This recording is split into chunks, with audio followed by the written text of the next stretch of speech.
Good afternoon everybody, once again, welcome back to the plot. Gorgeous, sunny afternoon here in the northeast. It's absolutely beautiful. Temperatures are well up. It's I've just been to the polytunnel in the Mellon house and it's 65 in there. Roger comes up first thing in the morning and what he does, he turns the paraffin heater off, and of course I come up in the afternoon for a couple of hours and I turn it back on, so it saves about 3 or 4 hours of burning time when really you don't need it. The sun's out and as soon as it hits that tunnel it sends them temperatures rocketing. But oh, it's been absolutely beautiful here. Yesterday was fantastic, I couldn't get over it. After the weekend we've had, if you watched us on my Facebook page when I was commenting the other day, the last week's video we had says we hadn't getting away fairly lately with the snow. Lo and behold, I opened my gob and the next day down it come. We got flipping hammered here.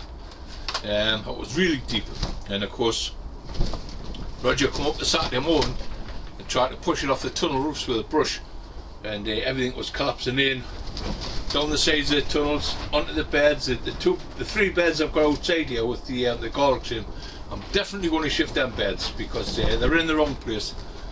Even though season growers will sometimes get it wrong. So when you plant your garden, just to make sure that it works for you. With me putting on 3 tubs here, I know I haven't had any heavy snow for 8 years up here in the northeast, but of course it's one thing I never thought of. And of course once you get the snow you've got to get it off your tunnel roofs, and of course with them being there, it was a foot high on top of the bed, so they're getting really soaked with garlics with any of the water coming off. So what we're going to do, we're going to shift them 3 IBC beds and we're going to bring them inside here into this greenhouse here between the hut and the 100-foot greenhouse here. But that's the job I'll do once the garlics are finished in June. I'll pull them up, we can get them lifted in here within a couple of days, and I can still get a late crop of tomatoes in there, just some dwarf ones. While I'm on about the dwarf tomatoes, I'm just getting a packet from Carl Nolan. Great stuff, Carl, thanks again mate, and he sent us a pen up with the program on. So the Philomora, I know there's a few of us commented last week about the Philomora logo sign across the front. Well, that was just a trial run. Hopefully this week I've got the new one. I'll upload it on my computer maybe it's tonight, and I'll finish off this video down home tomorrow when I'm going to start planting the first of our chilies. I'll get some chilies in, but just remember you need heat on. I'll explain that in at the back end of this video. But today's job, once again, flowers again, and these little beauties, they need just a little bit trimming off. And of course these are the autumn sown sweet corn, and to me they're just at the right size for February. Don't want them any bigger than that. I'm really pleased with they've grown because I've had no heat whatsoever. It's been really cold in here. Even part of the roof was missing in January, and temperatures plummeted. These are coming one morning and these were absolutely frozen solid, but they're still growing away. Lovely little plants, and that's what I like to see. They could have been a little bit bigger, but I'm chuffed to bits with them. They've withstood all the cold weather. But what I like to do now is to start going through them. As you can see, you always get they'll be sitting on this bench for at least another 3 weeks yet before they say they take them out and put them under cover outside there. Maybe it's the 2nd week in March. They'll put them under there and then they'll harden off completely until end of March when we can plant them out into the gardens. But one of the jobs I like to do, I like to just keep an eye on them, and as they start growing, now's the time to give them a little bit of special treatment. As they start to grow over, that's the size I like to have them, with 2 good sets of leaves. And then what I like to do is to take me I know it's brutal, but believe you me, you get a first class plant. Just a little pair of scissors, a little pair of snips, and all I like to do is just off with his head, and that is perfect. 4 inches long, 2 sets of full leaves on, and just nip them off there. Now that one's a little bit weird, so I'll let that grow on. That's why I like to leave them here for a couple of weeks now, then I'll just let them grow on, and as they come to that size I'll snip each top off as they get up. I'll go through them now, I'll weed them all out, just always get little bits of weed and grass and whatnot growing. It's my own compost. It's a paint pot, and of course, as you can see on there, there's the roots right down to the bottom.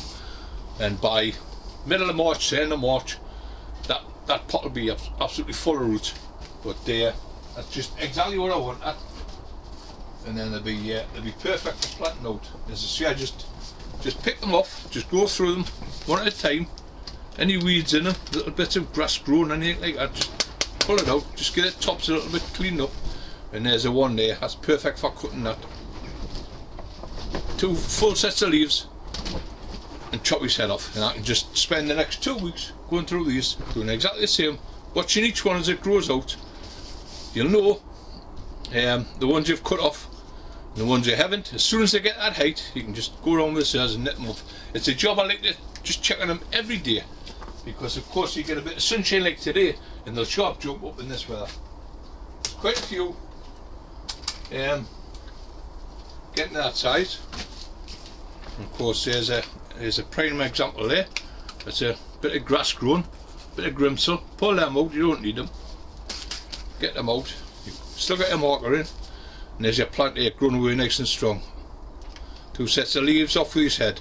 Now what's going to happen now, they're going to start branching out. A couple of nodes on the bottom there, and a couple of nodes there, they'll start branching out, and you get a first class plant. What I will do at the end of this month, I'll make a couple of halos, and just easy job to do, but we'll do it in another video. We'll get some soft wire or some stiff wire that you can bend, and we'll make a few halos just to pop over the pots, and that keeps the plants from flopping over. As I say, they'll probably reach about 6 to 8 inches when they start bushing out, but if you put a halo in them, or a couple of small wooden stakes around them, you can put an elastic band around, anything like that, and it's just going to keep them in the centre of the pot, and they'll be perfect for you for planting out. You can see at the end of this month, at the end of March, and in April, it should be fine for them then. They'll be hardy enough. We'll just pop that one back in its place. But like I say, it's a job I like to do. Just take me time with. You can look at them and see which ones are growing up, and you can just keep an eye on the ones that you've already cut. And after about a fortnight from now, they'll all be cut to the right size, and they'll all be branching out just lovely. Just a little pair there, nippy stairs there, and there's the job smashing. So that's that job done. I sprayed them yesterday. I made a spray up, and what I did do, I got all the strawberries done. These are growing great now. I'm chopping now. They're romping away. They've had a really good spray. There's still 1 or 2 leaves that I want to be removing, but I can do them later on. But I went right through the greenhouses. The bottom polytunnel, 24 baskets. I give them a good soaking. The parent plants in the big polytunnel, give all them a good soaking, and the few baskets that we've got standing here. So we've got 3 lots of strawberries, all at different dates, from the beginning of from the end of December until the in fact just last week when we brought the last of the strawberries in. That's middle of February. It's a good 6-week break in between the 3 lots. So as they start flowering and fruiting, we should get an extended fruiting season right through, and that's the whole idea of it, getting them done. But I'll just plot on with these, just snip away at them, and then I've got a few little bits and pieces to do while I'm up here, just checking a few things. I'll get them done. I've got some garlics to plant up the top end there. There's some garlics that were sitting outside in the bed in the pots. I'm going to bring them in now because I've got a really good frosting, and I'll plant them in the 2 tanks up the top end there, and we should get a nice garlic off them. I'll probably put that in the next video, but for the time being I'm going to knock off now, because you see I want to get stuck into these jobs, and then we'll get myself way down home where I hopefully get this video finished off, and I'm going to start on the chilies that I got sent up from Carl. He sent us out a few chilies and some nice tomatoes, some Robin Hood I think they're called, or Red Robin. They'll be fantastic for my greenhouse down home, because I've only got a 3-foot gap anyway, so I might put the little dwarf tomatoes in there. But if I do, I'll let you know how they're going through this season. I love trying different seeds every year. I've got 3 or 4 varieties to try this year, so you know, and if something catches me fancy, well, I like to try it. But that'll do for the time being. As I say, we'll get on home, we'll get the first of chilies planted, and of course we'll get started on our flowers. I know we've already started on the sweet peas here, but we'll start sowing the first of some annuals. Lobelia is a must. I must get a lobelia in, so we'll do that in the end of the video, and I'll start off with some petunias, how I like to sow mine. We'll get them in now, and maybe just get a few geraniums in. I've got the little heater there, the little propagator. Might pop a few geraniums in there because they will need bottom heat. If you're not starting them off in the house, it's no good trying them off in a cold greenhouse, because they'll take ages to come through. You might end up losing the seed, but I'll explain all that at the end of the video. So for the time being, we'll knock off, we'll get ourselves way down home, and we'll get sowing some annuals. Okay?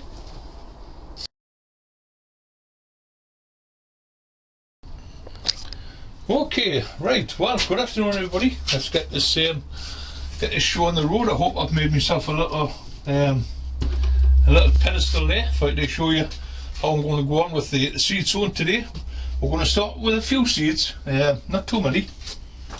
A lot of people get confused with their seed sowing, and they get a bit panicky about it, but it's quite an easy thing to do if you get all your things right. You're heating. As far as a lot of seeds are concerned, I like to wait until about March time, especially when I'm sowing the likes of dahlia, marigolds, just common stuff like that. March is quite soon enough. You're getting enough heat, natural heat from the sunshine. You're getting plenty of light, and your seedlings are coming in a cold greenhouse, just using a few bits and pieces, a few plastic trays like that in a cold greenhouse, and you'll be surprised at how much it helps them keeping your moisture into your soil. It just gives it an extra couple of degrees underneath. But that's one way of sowing. You want your heat, you want your moisture, and you want your light. Make sure you've got plenty of light up on the top shelf in your greenhouse, so your seedlings, once they come through, they've got all the light there, and they're not stretching for light, so they go leggy. Once they start going leggy, it takes it's putting extra stress onto the plant, and you're going to have to try and get the legginess out of them by when you come to pot off to put them into deeper.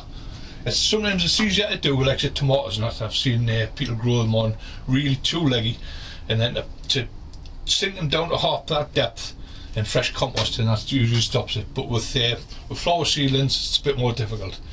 But just if you've got plenty of light, and you shouldn't have any problem, bring them on. A really good compost, multi-purpose compost, what I use, a good handful of sharp sand with it, and a pot full of perlite mixed in, and that's my mixture, especially for lobelia. Just ordinary multi-purpose compost, and the likes of petunias, because they're only a tiny seed, a small seed, so I don't want any weeds growing in them. When I'm potting big stuff off, when I'm sowing big stuff like dahlias and marigolds, I use my own potting compost, my 321, because they're a big seed, and when they come up, you know exactly what they are, and you can start pulling any weeds out in amongst them that grow on, and that's the easiest way of explaining the two different composts. I was to say, for this one, I've made up a few composts this morning. I've made a couple of handfuls up in my tray. These have all been pre-soaked. Trays have been pre-soaked, so they're nice and damp there. Now with lobelia, I find that the easiest way to do that is, now I had a couple of sticks cut before, and of course, lo and behold, they've disappeared. Oh, there's a one. Now it's an easy enough job just to get yourself a bit of bamboo and just measure it to the size of your tray, and that's just short of that tray. Cut your tray into three with your stick, one in the centre, one straight down the centre, and press that in, and then half again, press it in, and then on the other side once again, press it in. Well, there's nothing at all difficult about that. So where you're going to end up, you're going to end up your seedling tray with three nice furrows. Now, especially with lobelia, because with lobelia and petunias, you don't want to bury the seed. You don't want to prohibit light from them. Put the seed in, and by all means, what I like to do is to just use like a little bit of perlite just to anchor them down. Make sure your soil's nice and moist, it's well drained, nice and moist. Put your seed on top, and then I'll spread a little bit of perlite over the top of that, and then I can go on, give it a good spraying before I even start putting the seed down. I'm going to give them 3 furrows a nice soaking of chamomile tea. Right, so on we go, seeds. Now I've got a packet open here. As I say, if you go to your packet, it'll give you all the information you need really. When to sow, how to sow, what they're like, what depth, what height are, all of that. And most important, to give you a seed count. Packet, 2,500 seed. I know straight away when I pick up a packet of lobelia how many seeds, or roughly how many seeds are going to be in there. So I need to divide that by 3 rows. So you're looking at what, 800, just an 800 per row. You might think that's a lot, but lobelia are so small, tiny. And what I like to do is when I sow them in 3 rows, I like to dig little clumps of them, at least half a dozen, and pot them on in small pots or into trays, or into multi-purpose trays. And that gives you a really nice clump of flowering before the for planting out. So onto the seed, and lobelia, as I say, it's a really tiny seed. But what I like to do is just take my time. Well, that's talking about that sunshine and just a way down there, and when the clouds come over, it's absolutely freezing. The wind's blowing away there, but I'm just going to take my time tapping this packet.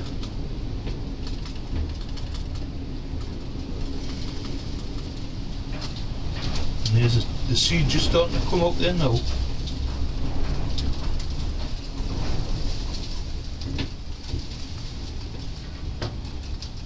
Hopefully.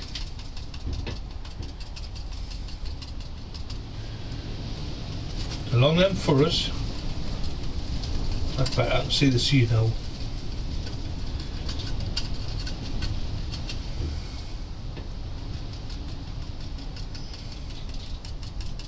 Not a hard job to do.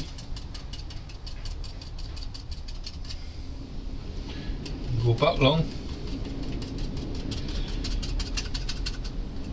A little bit more in there.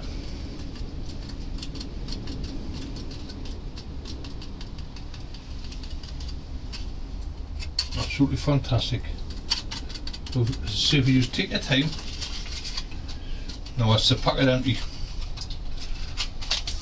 So what we've got 3 rows there, 3 furrows of seed in there.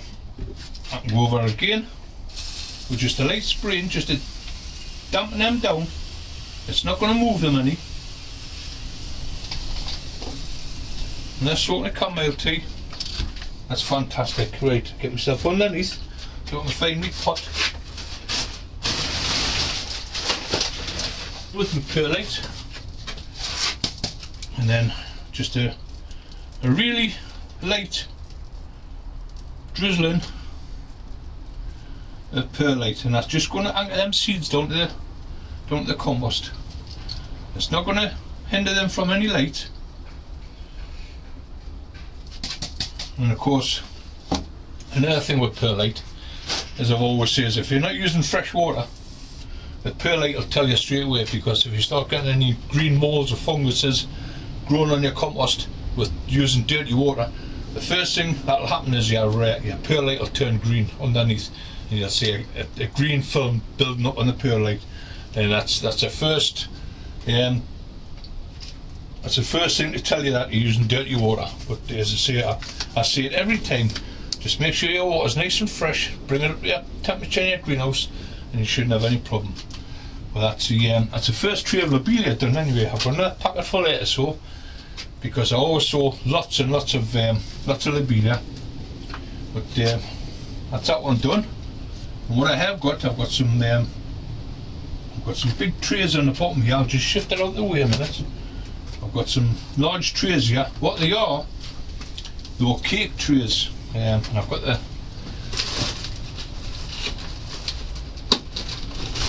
lid down here somewhere.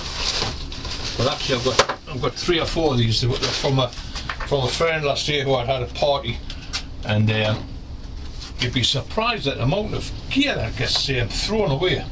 I get so annoyed with packaging, but if it can be helpful for us, then by all means. Now that fits over there perfect. Well, that'll stop over there now until seedlings come through. Then I'll take the top off and they'll just sit on the top of the bench here. We'll probably stop here at about the middle of March, end of March, and I'll prick them off, and then I'll go up the plot in April, where I can pot them off into multi-purpose containers, individual cell trays, anything, small pots. But the lobelia is always a bit tricky, but it's a lovely flower, and as I say, I like to grow plenty of it this year. I'm just going to knock this off for 2 minutes.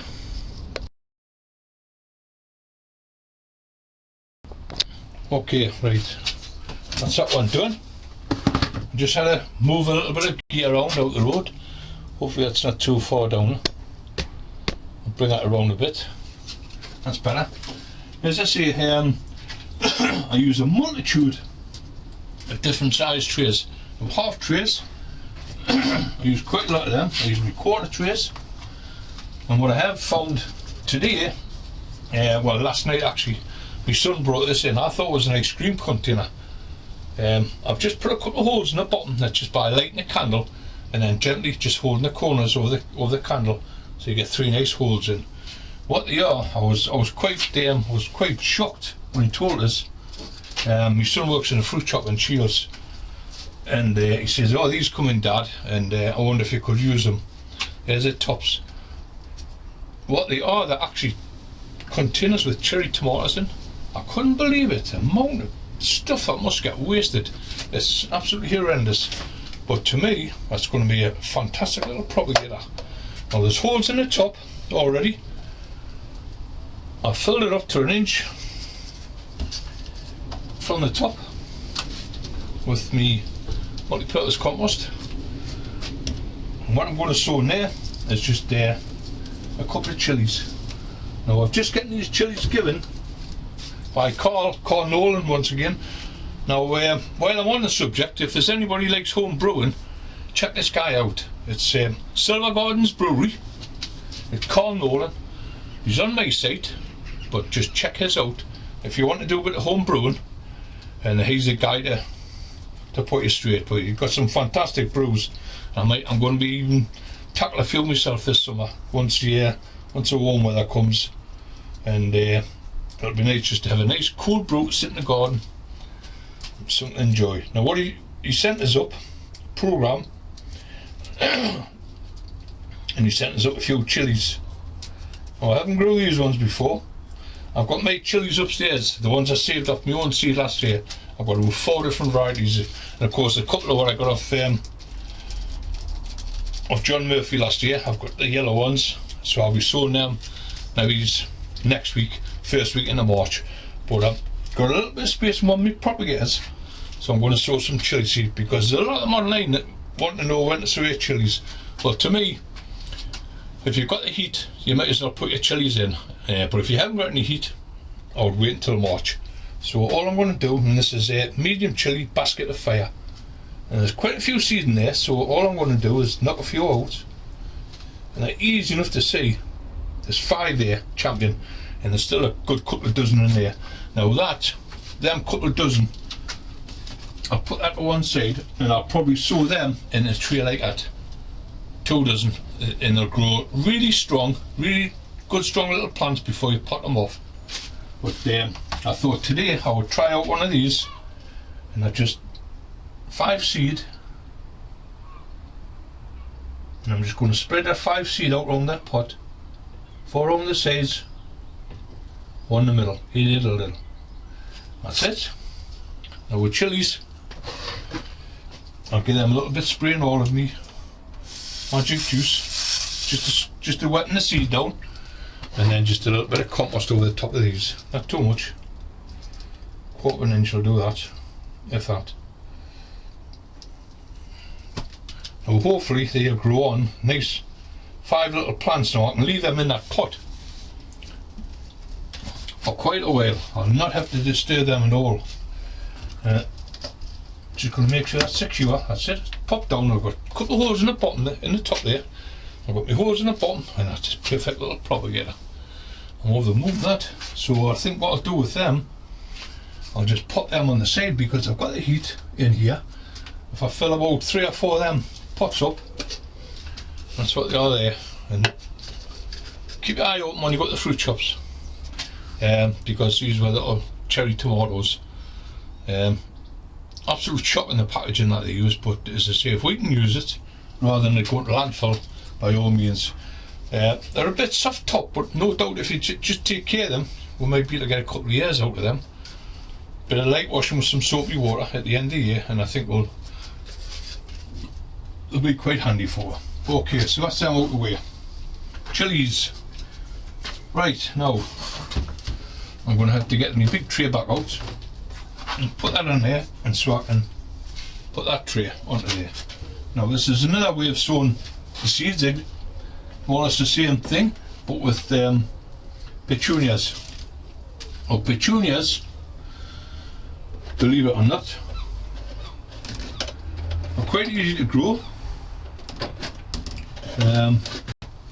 But once again, I've lost me, I had a stick already cut, pre-cut to size, but that's disappeared now. It never fails to amaze me how I can lose gear so quickly. When I cut it all and get it ready, I start shifting gear around, and of course that's what happens. I end up losing half my gear. No doubt I'll get a pen out, I'll do a job just the same, or a pencil. But actually that's a perfect size for that, and that's just a pencil end, so I'm doing exactly the same thing. I'm just pressing that down in the centre, and then I'm going to half it, that section, and I'm going to half it again. And just press it into the moist compost. Doesn't matter what you can use pencil. I like to cut a little bit of bamboo cane up with a secateurs. And once again, you've got your half-size seed tray, your multi-purpose compost already, and you've got 3 perfect rows. Just press you into there, so you've got 3 nice rows. And all you have to do is to follow them rows with your seeds. Now, petunia again, these are the trailing ones for the hanging baskets. I love these ones. And somewhere down here there'll be 750 seed. Oh, to me that's spot on. I get 3 lovely rows there. Once again, petunias are a very tiny seed. I'll keep the bags because what I want to do is to put labels on all these trays, and these should be white seed. Well, sometimes they're white, sometimes they're a tiny seed once again, but there's nothing easier than just taking your time, just keep tapping on your packet, and your seeds will start rolling out along the row onto the next row. And then again on the 3rd row. Nothing difficult. Just keep that in the seed count. There's still a few left in there. The middle, and then back down onto here again, at the bottom. Just to finish them off. There we are. That's one packet of seed. Always get a few little bits and pieces stuck on the bottom. I like to pull a packet and then just along the last row. That's it. That's them sown. And once again, with petunias, I don't like to prohibit the light from them, and just a little bit of perlite. It's only to anchor them down, that's all, nothing else. They'll sharp come through.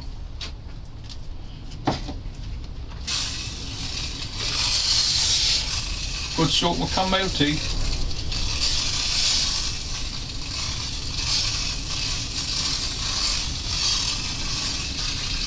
Give them a really good start, and that's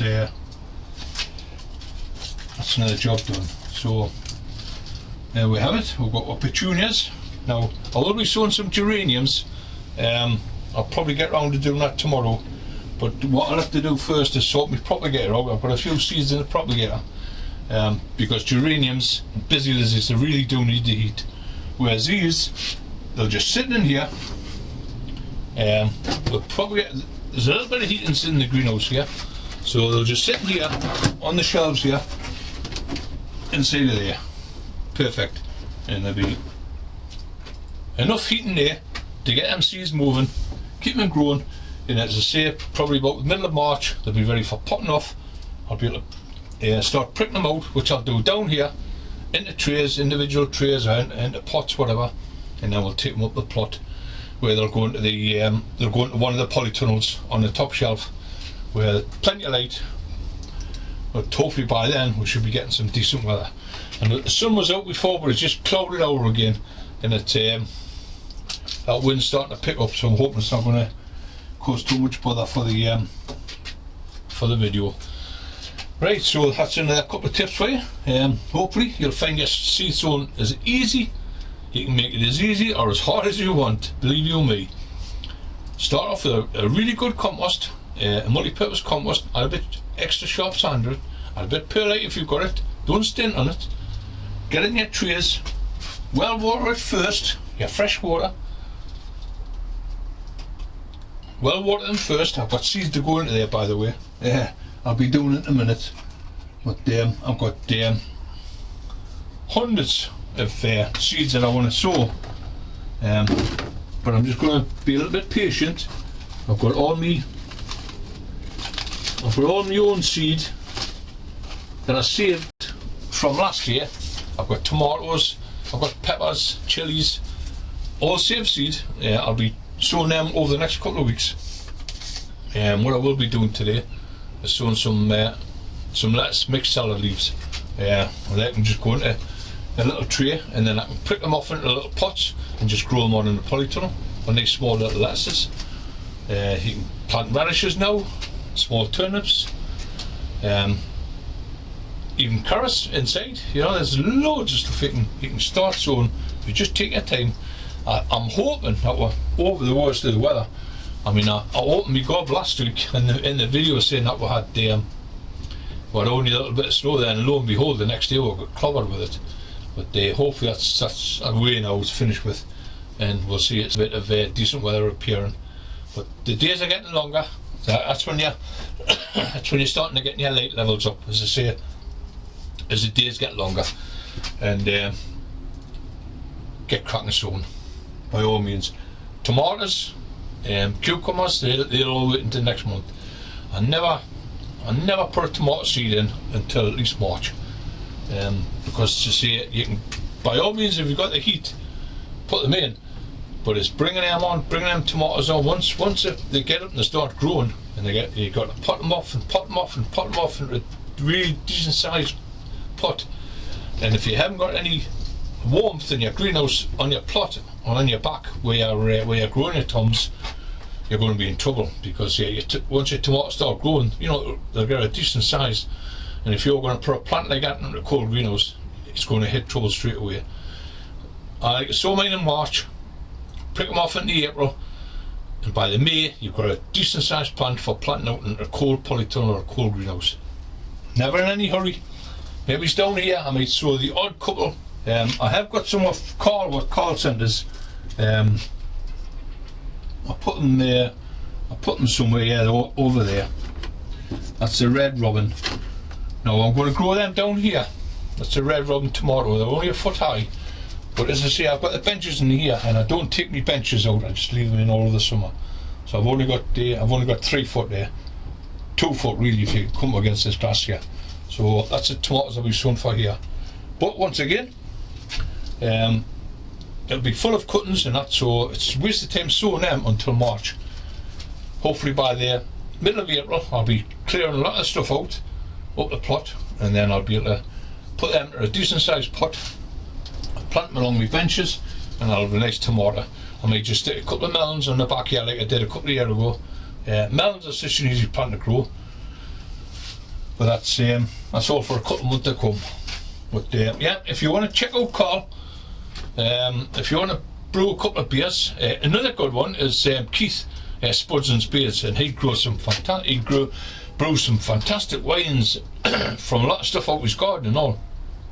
So check him out, Spuds and Spades.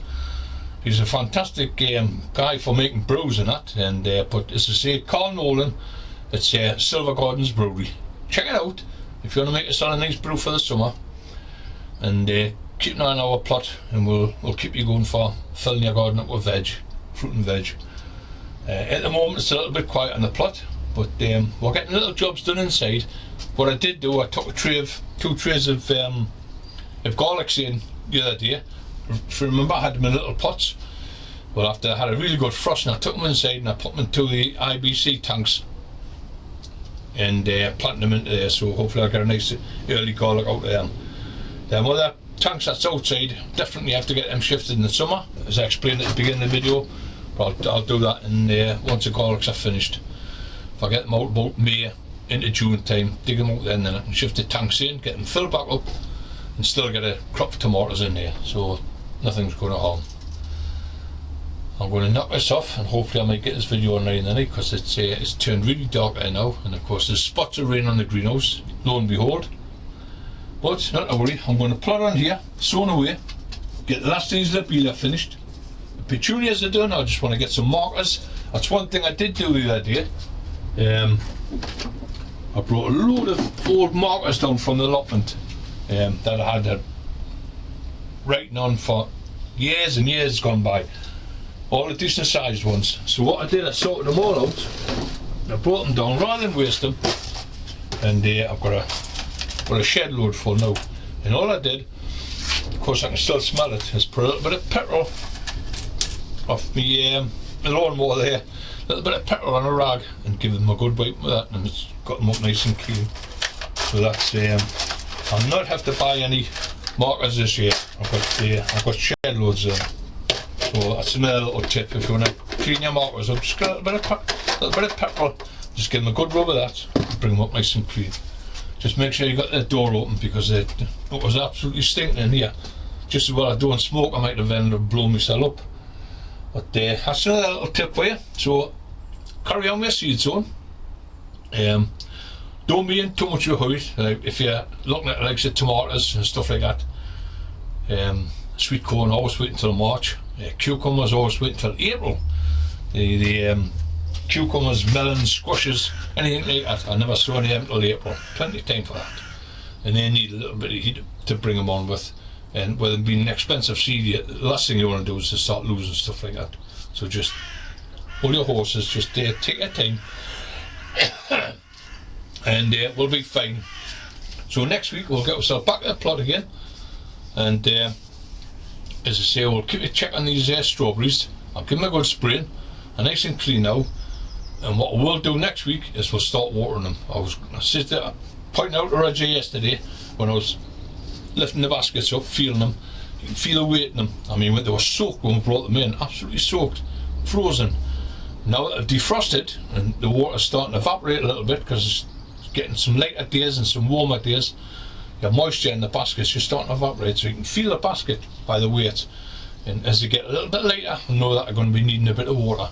So I've sprayed them all yesterday, give them a really good spraying, and then by next week we might start and give them a first dose of water. Once again, we'll get up there, we'll get a tank cleaned out, nice fresh water in the tank, so when we're watering the strawberries, the water is the same temperature as what it is in the polytunnel. Once again, nice fresh clean water, and it'll do the plants a world of good. So I hope I give you a few tips anyway. This is how I'll get up and get this video online tonight, if not it'll be tomorrow night. But just go canny way up plotting, canny way seeds, just as I say, don't be too much of a hurry to start sowing. The likes of lobelia, petunias, if you're sowing them for baskets, well, you need them in now. And as I say, the easiest thing to do if you haven't got heat is purchase a couple of these at cheapest chips. You're probably getting 3s and 4s in any hardware store. Sit them on top of your tray, and you're going to give yourself a couple of degrees easy of free heat inside your cold greenhouse. And hopefully it'll help the seeds start to get them set away. Okay, so I'm going to knock off for the time being. The onions are flying away there, so I'll show you them in the next week's video when we start. We'll start off down here again. We'll sow a few more seeds, or the week after I might start sowing a few tomatoes in the first week in March, and we'll start down here. I'll show you how the onions are getting on. The size of them, as I say, I don't have to prick them off because they're all sowed individual in trays, and I'm well chuffed with them. They're growing away nice and slowly the way I like them, but we'll do all that in the next vid. Okay, so enjoy your plots all, and I'll see you all again in a week's time. Bye for now.